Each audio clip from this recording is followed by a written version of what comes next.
هذا على جميع الأصعدة، سواء كانت على صعيد التنظيم أو سواء كان الملاعب المونديالية أو سواء كان على نقل الثقافة الموجودة. Ya, AFC untung besar berkat lolosnya Indonesia ke Piala Asia 2023 di Qatar. Seperti kita tahu, negara Indonesia menjadi negara dengan fans terbanyak di Piala Asia, dengan jumlah fans fanatik mencapai 273 juta jiwa. Apalagi, ini adalah pertandingan pertama timnas Indonesia setelah absen 17 tahun lamanya. Setiap pertandingan Indonesia di Qatar dipastikan ditonton jutaan mata fans timnas Garuda.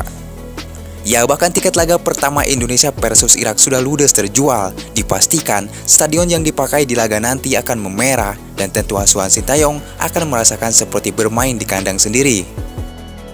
Hal itu disampaikan KBRI untuk Indonesia di Doha, Ali Murtado. Sebagaimana diketahui, timnas Indonesia akan melawan Jepang, Irak, dan Vietnam dalam grup D di Piala Asia 2023. Ajang itu akan berlangsung pada 12 Januari sampai dengan 10 Februari 2024. Ali Murtado mengatakan para WNI ini telah siap mendukung timnas Indonesia dalam Piala Asia. Jadi, perjuangan tim itu tidak akan sendiri dalam pesta sepak bola Asia tersebut. KBRI Doha mewadahi dan membina berbagai kelompok supporter. Kelompok itu antara lain melalui Indonesian Football hingga Ultras Garuda di Indonesia di Qatar. Ribuan supporter Indonesia di Qatar akan kita kerahkan ke stadion-stadion di mana timnas bertanding, ujar pihak KBRI. Ya, tentu kehadiran timnas Indonesia di Piala Asia membawa hal positif bagi AFC. Dengan negara besar dan fans yang fanatik, tentu menjadi poin lebih bagi sang penyelenggara. Apalagi jika Indonesia mampu berbicara banyak di laga bergengsi tersebut. Memang, skuad Indonesia tidak memiliki pemain bintang yang berkiprah di Liga Top Eropa, seperti timnas Jepang dengan Kaoru Mitoma di Brighton, Takehiro Tomiyasu di Arsenal, Wataru Endo di Liverpool, dan timnas Korea Selatan dengan Kim Min-jae dari Bayern Munchen, Son Heung-min di Tottenham Hotspur, hingga Wang Hee-chan di Wolves. Namun jika bicara tentang fans sepak bola, Indonesia yang paling di depan. Dengan 273 juta fans fanatik, fans Indonesia paling diperhitungkan di Piala Asia nanti.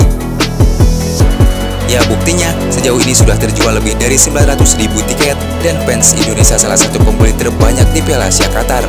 Hal tersebut diungkapkan penyelenggara Piala Asia dalam rilisnya.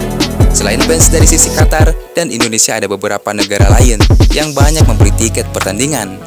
Lebih dari 900.000 telah terjual sejauh ini, dengan fans dari Qatar, Filipina, India, dan Indonesia memimpin pembeliannya, ujar bunyi keterangan dari LOC Piala Asia. Ya, ini juga adalah kali ketiga Qatar menjadi tuan rumah setelah sebelumnya pada 1988 dan 2011, dan sekarang di tahun 2023. Kemudian soal kualitas lapangan dan segala aspek pendukungnya, negara Qatar tak perlu diragukan lagi, dan itu mengapa Qatar menjadi tuan rumah Piala Dunia 2022 lalu. Sementara itu, ada 24 tim yang berlaga dengan dibagi ke dalam 6 grup. Masing-masing grup diisi oleh 4 tim, 2 negara teratas di masing-masing grup berhak lolos ke 16 besar. Nantinya, ada pula tambahan 4 tim lain dari predikat posisi ketiga terbaik. Qatar menggunakan 9 stadion untuk menggelar 51 pertandingan di Piala Asia. 7 diantaranya dipakai pada event Piala Dunia 2022 lalu.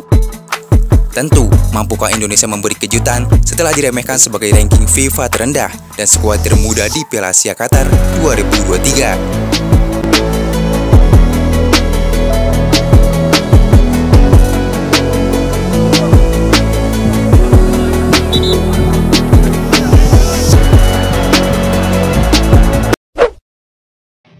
Benarkah Sintayong punya skenario cara lolos fase grup D di Piala Asia 2023?